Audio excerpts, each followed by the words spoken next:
Trading में expert बनना चाहते हैं तो आपको कैंडलस्टिक पैटर्न्स पता होना जरूरी है। और जब आपको पता होगा कि इस टाइप की कैंडल बनने के बाद शेयर की प्राइस ऊपर जाती है और इस टाइप की कैंडल बनने के बाद शेयर की प्राइस नीचे आती है, तो सोचिए इस नॉलेज का यूज करके आप कितना पैसा कमा सकते हैं। इसलिए इस एक वीडियो में मैं आपको 6 कैंडलस्टिक पैटर्न्स बताने जा रहा हूँ जिनका यूज करके आप पता लगा सकते हैं कि शेयर की प्राइस ऊपर जाएगी या नीचे। और ये सब कुछ मैं आपको बिल्कुल फ्री में सिखा रहा हूँ, जबकि इस टाइप का कंटेंट बहुत सारे लोग पेड कोर्स बनाकर बेचते हैं।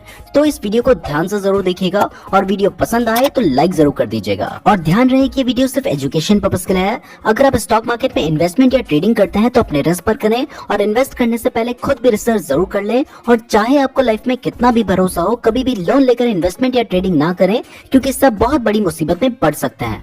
चलिए दोस्तों, अब हम सभी इंपॉर्टेंट कैंडलस्टिक पैटर्न्स को समझते हैं। सो दोस्तों, इस वीडियो में हम जिन भी कैंडलस्टिक पैटर्न्स के बारे में बात करने जा रहे हैं, उन सभी कैंडलस्टिक पैटर्न्स का नाम आपको भी स्क्रीन पे नजर आ रहा होगा। इसमें हमारा जो फर्स्ट नंबर का कैंडलस्टिक पैटर्न है उसका नाम है हैमर कैंडलस्टिक पैटर्न।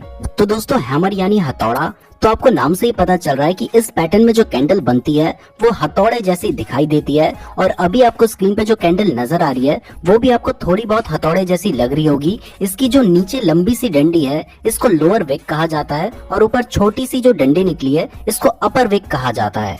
अब मैं आपको 4 ऐसी कंडीशंस बताऊंगा जिन कंडीशन से आप आइडेंटिफाई कर सकते हैं कि एक कैंडल हैमर कैंडल है या फिर नहीं। सो दोस्तों, हैमर कैंडल को आइडेंटिफाई करने के लिए ये 4 कंडीशंस होना बहुत ज्यादा जरूरी है। पहला, शेयर डाउन ट्रेंड में होना चाहिए, यानी कि शेयर की प्राइस गिर रही होनी चाहिए। अगर शेयर की प्राइस बढ़ रही है तब हम इसे हैमर सिग्नल कंसीडर नहीं करेंगे।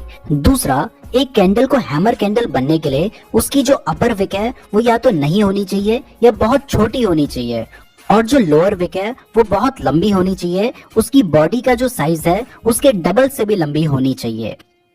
तो अभी आपको स्क्रीन पे जो कैंडल नजर आ रही है इसकी जो अपर विक है वो बहुत छोटी है और जो लोअर विक है वो बहुत लंबी है, इसलिए ये एक हैमर कैंडल है। तीसरा, हैमर कैंडल ग्रीन भी हो सकती है और रेड भी हो सकती है, लेकिन अगर कैंडल ग्रीन है तो वो ज्यादा पॉजिटिव मानी जाती है, बट अगर रेड कैंडल भी है तो उसे भी हम हैमर ही कंसीडर करेंगे। और फोर्थ कंडीशन है कि हैमर कैंडल बनने के बाद जो उसकी नेक्स्ट कैंडल बनती है वो हैमर कैंडल से ऊपर बननी चाहिए, तभी हम उसे हैमर सिग्नल कंसीडर करेंगे। अगर वो उसके नीचे बनती है तो फिर हम उसे हैमर सिग्नल कंसीडर नहीं करेंगे। तो जैसे ये एक हैमर कैंडल है और इसके बाद जो नेक्स्ट कैंडल बनी है वो हैमर कैंडल के हाई में बनी है, तो ये एक वैलिड सिग्नल है। अगर ये हैमर कैंडल के नीचे बनी होती तो आप इसे वैलिड सिग्नल कंसीडर नहीं कर सकते थे। तो दोस्तों, अगर ये चारों कंडीशंस फुलफिल होती हैं तो इसका मतलब है कि यहाँ से मार्केट ट्रेंड चेंज कर सकता है। अभी तक शेयर की प्राइस नीचे गिर रही थी, यहाँ से ऊपर उठ सकती है, तो ये एक बुलिश सिग्नल है और आप यहाँ पर बाय कर सकते हैं। तो इसमें आपको जो एंट्री लेनी होगी वो आपको हैमर कैंडल के ऊपर लेनी होगी, यानी कि जो नेक्स्ट कैंडल बनी है उसमें जब वो हैमर कैंडल से ऊपर आएगी तब लेनी होगी। और आपका जो स्टॉप लॉस होगा वो हैमर कैंडल का जो लोएस्ट पॉइंट है वहां पर आपका स्टॉप लॉस होगा। हमने हैमर पैटर्न के ऊपर एक सेपरेट वीडियो बना रखी है, उस वीडियो का लिंक डिस्क्रिप्शन और आई बटन में दिया गया है, तो आप उस वीडियो को भी देख सकते हैं। Come on, come on, come on. Bigya, out of stock, yeah. Bought it. What a bargain, lucky girl. Oh God, everything is going so fast. What timing? Only 30 seconds. Closed. Yeah, door for closing. Bro, grading and shopping. No, bro. Neo trading. Ma'am, your chauffeur. Real action is happening in the stock markets. Download the Kotak Neo app and start Neo trading. जो तेज हैं, वो आगे हैं. Investments in securities market are subject to market risks. Read all the related documents carefully before investing. ना दोस्तों, hammer candlestick pattern बनने के बाद हमारा जो नेक्स्ट कैंडलस्टिक पैटर्न है वो है हैंगिंग मैन कैंडलस्टिक पैटर्न। ये पैटर्न दिखने में तो बिल्कुल हैमर जैसा ही दिखाई देता है, लेकिन ये बेयरिश सिग्नल देता है, यानी कि इस पैटर्न के बनने के बाद शेयर की प्राइस गिर सकती है।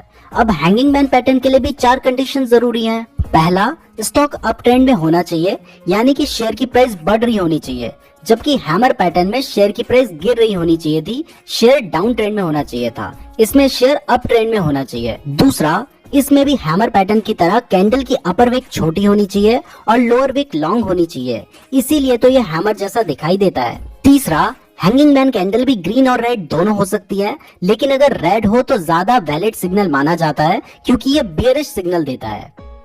और चौथा, हैंगिंग मैन कैंडल बनने के बाद जो नेक्स्ट कैंडल है वो हैंगिंग मैन कैंडल के नीचे बननी चाहिए। तो जब ये 4 कंडीशंस फॉलो होती हैं तो इसका मतलब है कि ट्रेंड चेंज होने वाला है। अभी तक शेयर की प्राइस बढ़ रही थी, अब नीचे गिर सकती है, तो ये एक बियरिश सिग्नल है और यहाँ पर आप शॉर्ट सेल कर सकते हैं। इसमें आपकी एंट्री जो नेक्स्ट कैंडल नीचे बनी है उसमें होगी और आपका स्टॉप लॉस, क्योंकि आप शॉर्ट सेल कर रहे हैं, तो हैंगिंग मैन कैंडल के हाईएस्ट पॉइंट पर होगा।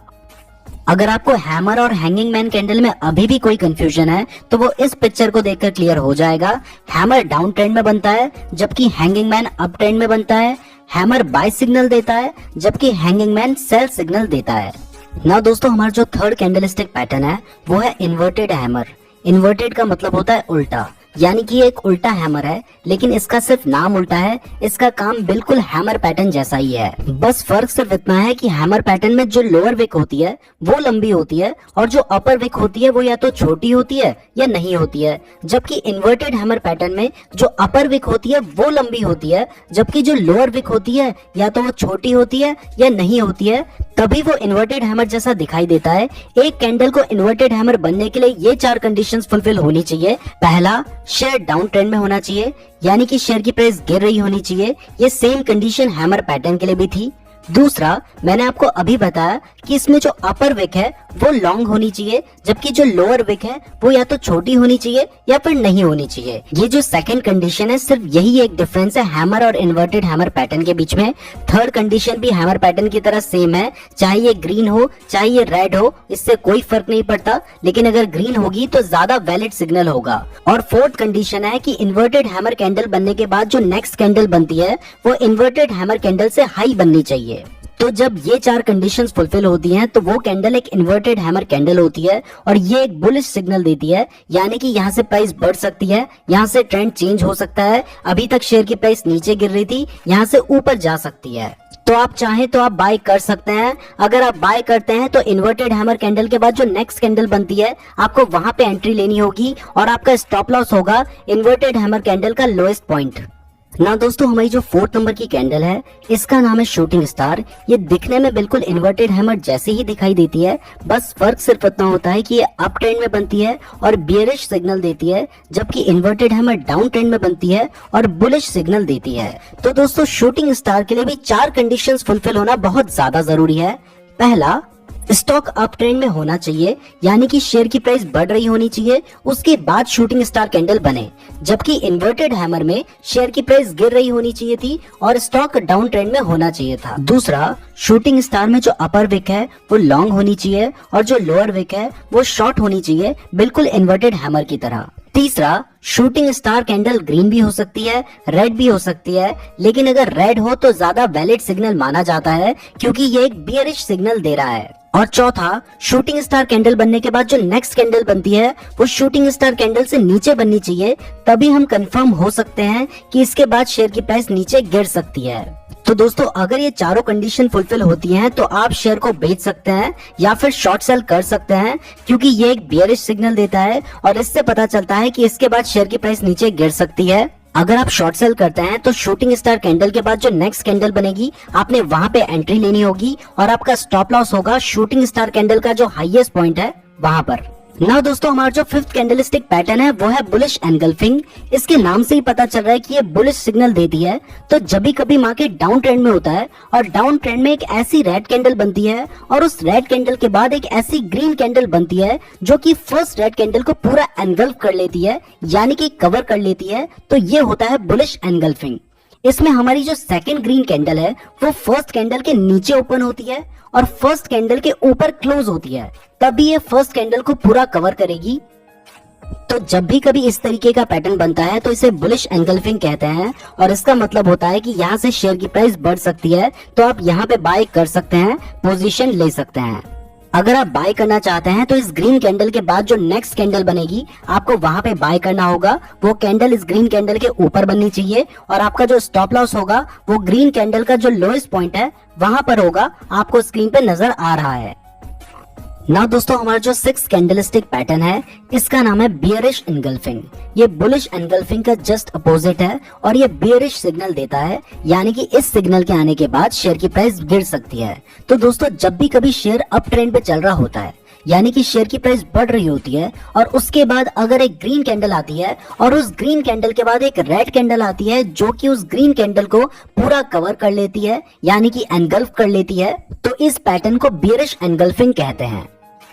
तो जैसे अभी आपको स्क्रीन पे दो कैंडल नजर आ रही है, हमारी जो ग्रीन कैंडल है उसको रेड कैंडल ने पूरा कवर कर लिया है और जो रेड कैंडल की ओपनिंग प्राइस है वो ग्रीन कैंडल से ऊपर है और जो क्लोजिंग प्राइस है वो ग्रीन कैंडल से नीचे है, तभी वो उस ग्रीन कैंडल को पूरा एनगल्फ कर ले रही है यानी कि कवर कर ले रही है।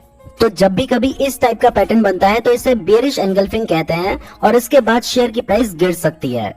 तो दोस्तों अगर आप चाहें तो आप यहाँ पे शॉर्ट सेल कर सकते हैं। अगर आप शॉर्ट सेल करते हैं तो इस बेयरिश कैंडल के बाद जो नेक्स्ट कैंडल उसके नीचे बनेगी आपको उसमें एंट्री लेनी होगी और जो ग्रीन कैंडल का हाईएस्ट पॉइंट होगा वो आपका स्टॉप लॉस होगा, आपको स्क्रीन पे नजर आ रहा है।